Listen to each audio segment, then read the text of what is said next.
Chapter 5.3 Attention Intelligence 11. Attention.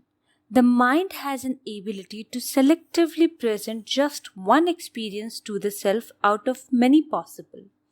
It can attend to one input out of many or can shift the presentation from one to the other successively. This can be done by devoting more resources of the mind to one particular experience and withdrawing the processing of others momentarily. It is also known as concentration, a great ability. Without it, intentional learning is impossible. The mind has some control over it, although not much, and like many other abilities, attention also needs to be sharpened by practice. There are special structures that allow attention, and we can see their physical counterparts in the brain. Inferred from the books, I can't really see it. So, like any other mental structure, this one can also be built up stronger and better. It is perhaps the most important ability if you wish to manipulate the mind and improvise it. The attention is mostly directed outwards via senses towards the world, but with the practice it can also be directed inwards towards the mental contents. This is beneficial when you need to watch what is happening inside the mind. One must pay attention inwardly in order to become conscious of the contents and processes. Attention is sometimes confused with becoming conscious. They are not the same. As the word concentration implies, it's a matter of degree of consciousness. We are more conscious of something when we pay attention to it. Without attention, we are still conscious of it, but it is drowned in some other experience. Attending to something helps in forming better memories and in better analysis of it. Learning and intelligence begin with attention. Anything that arouses interest results in getting our attention. Anything that is dull and old fades away quickly from our experience. What is interesting to the mind? This is widely variable and totally depends on the situation. When hungry, the only interesting thing is food, and no amount of excellent philosophy can stimulate the mind. Well, this is my experience. Probably you are different. Most of the time, that which is most important for the survival gets most attention: food, mates, jobs, enemies, etc.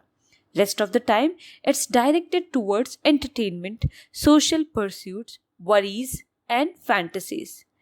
Not coincidentally, the mentioned activities correspond to some highly active and high priority programs in the mind.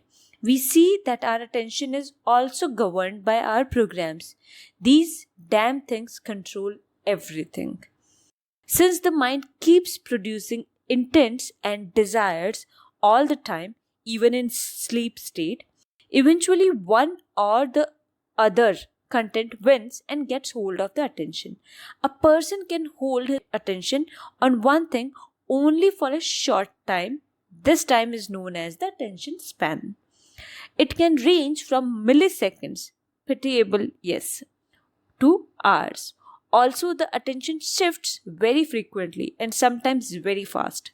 Some people are good at multitasking because they can shift their attention very fast between the tasks. It is a must that if you want to learn something, know something, or accomplish something, your attention span is a respectable number. Anything that grabs your attention when you least expect it to is known as a distraction. How can one increase the attention and lengthen the attention span? That's $1 million question. The only answer is interest. Make the thing you want to pay attention to very interesting. This flows in the same direction as mind's natural flow, so it's an easy way. Teachers who deal with young students have plenty of experience in this matter.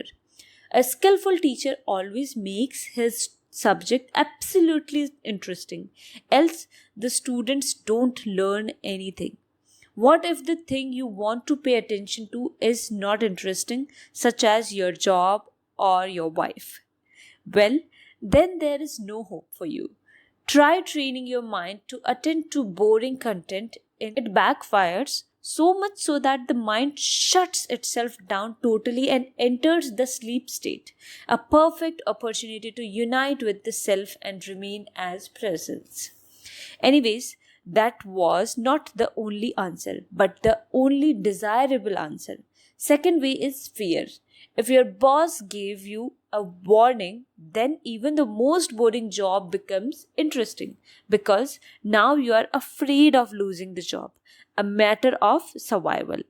Mind responds to such situations promptly. It is automatic because the latent programs related to survival rise up, and they are one of the most powerful thing in the entire universe. They get the job done. The mind of a rock climber or a hunter hunting in a dense forest needs no effort to maintain attention for hours and hours. A little distraction and a fall of 1,000 feet is assured, or getting attacked and ripped to pieces by a hungry animal is a certainty. In such cases, a lot of learning happens as the experience is so intense. There is a third way, meditative concentration. It is for advanced practitioners, not for newbies. If you already have a good attention span and do not need a half naked girl or a tiger staring at you to grab your attention, then this method is recommended. One simply sits and observe a single content, mental or sensory, with perfect concentration and deliberation. No interest or motivation is demanded. This is possible when the program's intents, desires, distractions, etc. are brought into awareness and discarded or disowned consciously. This is like rewriting the source code of the mind in any way you please. This is the only way if you wish to progress on your path of knowledge beyond the mere basics. Now you appreciate why I called attention as the single most important ability. Having a good attention and span is also beneficial for worldly pursuits. Most materially successful people have a good ability to pay attention to details. They can hold a topic continuously in their minds for long durations, which helps them process it better and quicker. They reach to conclusions and decisions more effectively and in better ways. Attention is the key to the secret of worldly success. If you are paying any attention, you must have noticed that it is the various distractions that are responsible for stealing attention, and removing those might help sharpening the attention a bit. You are right. Modern life, fortunately or unfortunately, provide thousands of distractions that are responsible for the monkey mind we all suffer from. If you are serious about the path of knowledge, then it becomes a must to minimize the unnecessary distractions.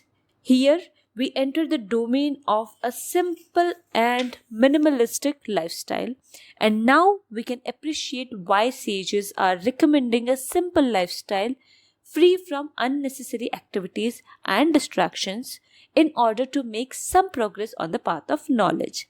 It is recommended to throw away the unneeded stuff and anything that takes up a major portion of your time. If you can survive without it, you can throw it away.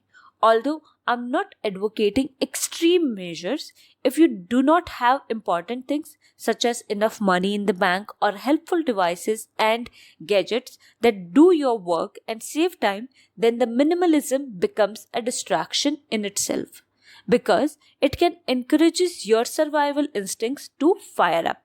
You have to draw a line where it balances your life perfectly, not too much but not too less.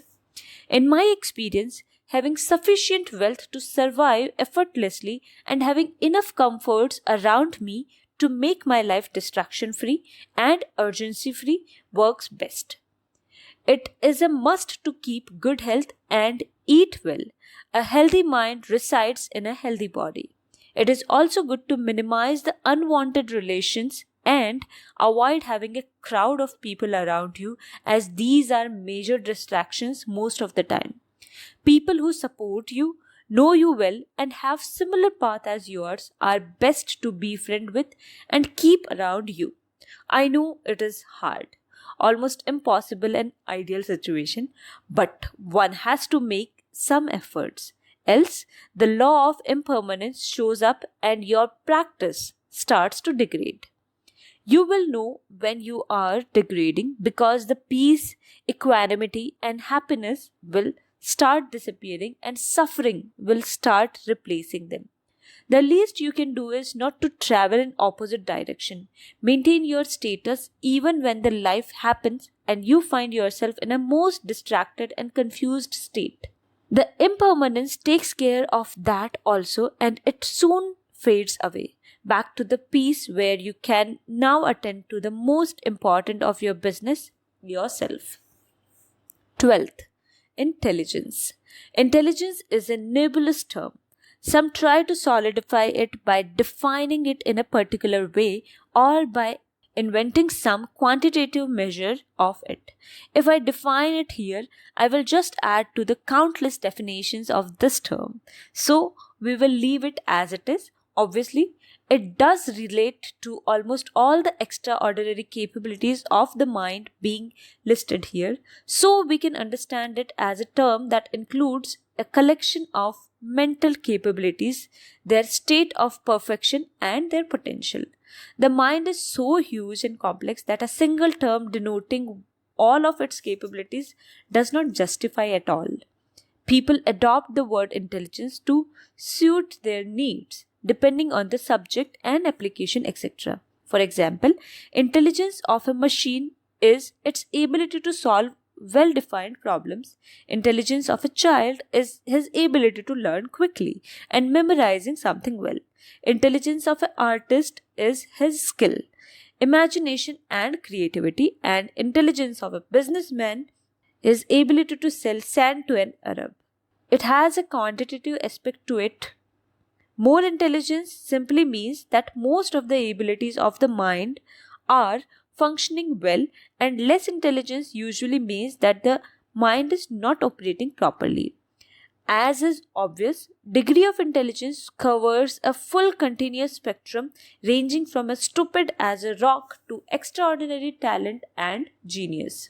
There is no recommended method to measure it precisely, and even if you can quantify it, it changes for the same individual with time and situation.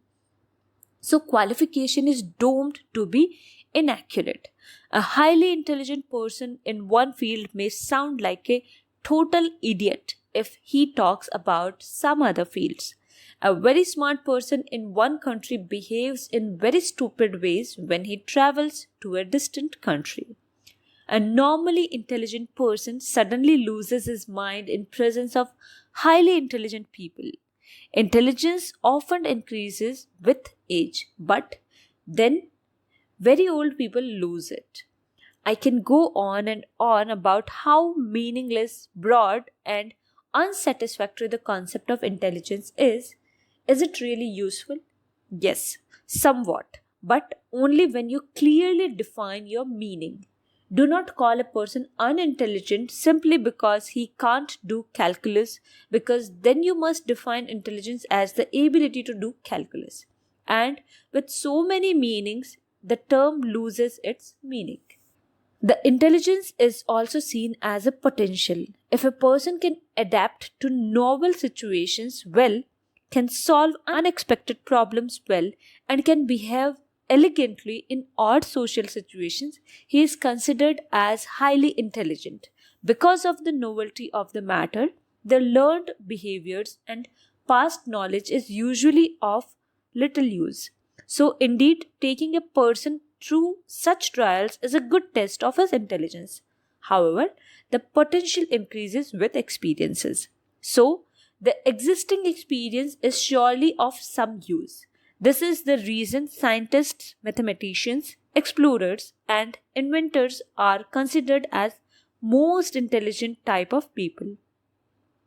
They deal with novelty, go where no one dares to go, and are extremely creative, displaying the power of the mind in its full glory. Wisdom is another term that means something similar to intelligence, but I take it to mean a form of intelligence that is shallow but very broad. So, a wise person has tremendous knowledge and can advise you on any topic under the sun, but lacks specific skills such as, say, mathematical abilities or is not a good singer, etc. The qualities that are generally called intelligence. Wisdom, in my opinion, measures not the degree but the range of mental abilities. So, philosophers, sages, mystics, saints, gurus can be called most wise as they have multidisciplinary abilities and can synthesize knowledge much better than scientists, who are generally good at analysis instead of synthesis. Expertise is a term used to denote a high amount of knowledge and intelligence in a very narrow field. Experts have a huge amount of knowledge in their field of expertise, and it is in depth, but they know very little about other things and are as good as ignorant in other fields than their own, usually also lacking a potential to gain knowledge outside their areas. Lawyers, doctors, engineers, artists, actors, singers, cooks, teachers, and many more can be considered as experts excelling in their own field. Smartness is a word used in very everyday language to denote intelligence, and as nebulous as it is, we can adopt it to mean a high degree of social and emotional intelligence. These people can handle social situations very well and are very stable when challenged with difficult emotional situations. Such people have a charm and are usually popular among masses. They do very well as far as worldly matters are concerned, but lack sufficient wisdom and intelligence to be called brilliant and or extraordinary. They serve the useful purpose of keeping human race alive as they are very successful in reproducing, providing and maintaining themselves, their families and others. They do lack the potential for advanced knowledge, but some of them do break out to states and excel beyond average. Businessmen, industrialists, producers, military, policemen, social workers, managers, salesmen, and such may be called smart. Yes, your classmate who always topped throughout the school but is now working as a clerk somewhere can also be called smart. Cunningness is a form of intelligence characterized with negativity and selfishness. I wonder if we can call it intelligence at all, but a cunning person does use his mind effectively, albeit for nefarious purposes. Such people are very good at fooling others, including very intelligent people. They polish their skills of deception, dishonesty, manipulation, and betrayal to their best to achieve the goals which they are incapable of achieving via proper application of intelligence and skills because they lack it totally. Politicians, kings, criminals, fraudsters, and other lowlifes are examples of cunning people. They do serve a useful purpose. They teach us not to be like them. So, we see that intelligence can be classified and defined in various ways. Usually, a person has all shades of intelligence in his varying degrees. A person in different situations displays different kinds of intelligence and capabilities. How intelligent one should be to walk on the path of knowledge. I can say very intelligent. This path is not for people who lack mental abilities, have no potential for developing intelligence, use intelligence to harm others, or make no efforts to improve their intelligence. One has to be above average to be able to walk that path. How can one increase the intelligence? Is it even possible? Since it is just a collection of abilities, one must deal with various abilities one at a time and improve them. Yes, it is very much possible to heighten one's intelligence. It is like a muscle. More you apply it, stronger it becomes. Intelligence increases with knowledge and vice versa. Okay, we reach an important question here. What are the various ways in which certain capabilities can be improved and thus intelligence can be increased effectively? As we progress through this list of abilities of mind, I give some hints on how to improve a particular ability. At least I mentioned something that worked for me or can work for others. Here, right now, we will discuss some general tricks since intelligence is a general term. First, it is only experience and nothing else that does the job. So, trying to gain as much experience as possible in various fields work best. More experience makes you more intelligent. Broadening the fields is recommended because you are not aiming here to use your intelligence to serve people or earn money. It is to gain better understanding of yourself and to destroy the ignorance. A curious attitude, an open mind, and healthy skepticism is recommended. Question everything. Avoid blind beliefs and be humble. Be in a posture of surrender, accepting that you know very little. This will open the doors to new experiences and will result in greater intelligence. It can take time initially, but then grows exponentially. A teacher is a must if you want to progress fast. Intelligence of the teacher, wisdom, maybe is an indicator of his past experience and knowledge. Test your teacher. Usually, he will be enthusiastic and supportive if you politely ask for some tests, unless he is a fake teacher and is afraid that he will be uncovered if he fails. Teachers can point towards knowledge, they can't impart it. They can provide the information and know which information is best for you. So, they do not encumber you with unnecessary information. They know what works best. So, they quicken your process, eliminating useless actions and saving time. They have the skillful means to train you, make you more intelligent. They teach you to ask correct questions, be curious, and be adventurous. They do not serve knowledge before you are in a dinner plate. They know your weakness and point them out to cure them. They can spot quickly if you are degrading and can save you from a fall. Books provide an invaluable source of information. Yes, only information. They do not provide any knowledge. One must convert the information into knowledge by proper application of it. For example, if a book says donation will ride you to attachment and thus reduce your suffering, it is just information, a hint, and one must experiment with this information and convert it into a living experience. If in your experience donation does do what it says, then you have successfully learned the lesson.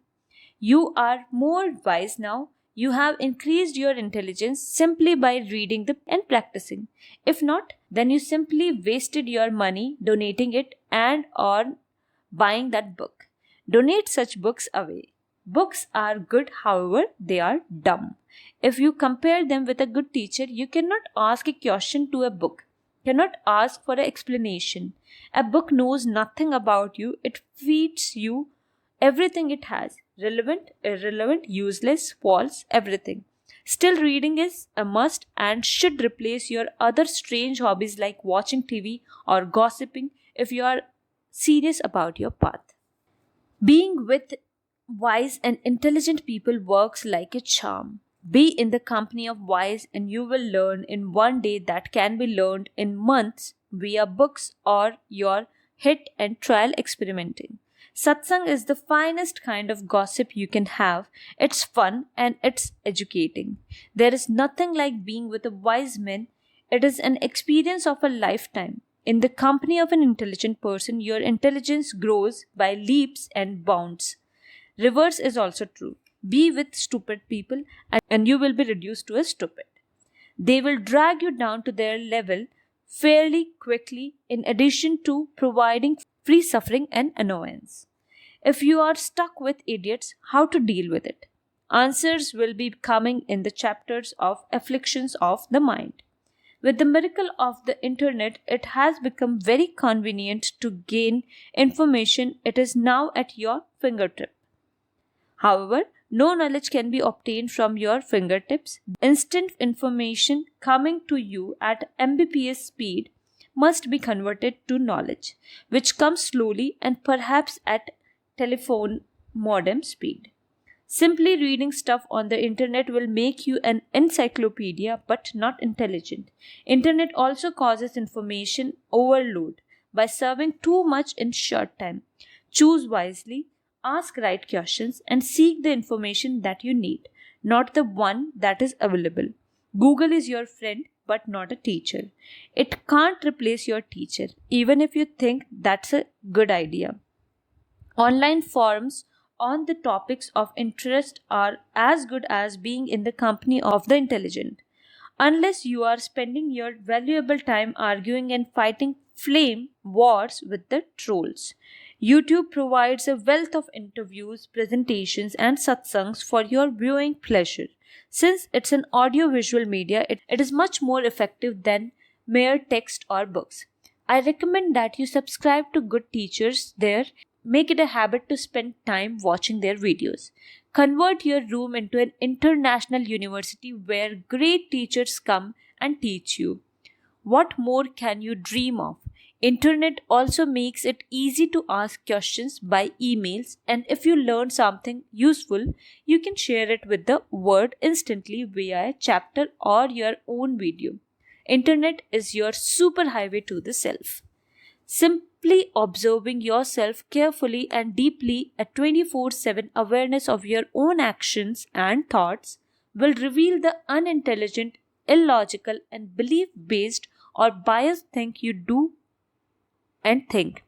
This will help you to eradicate them through practice.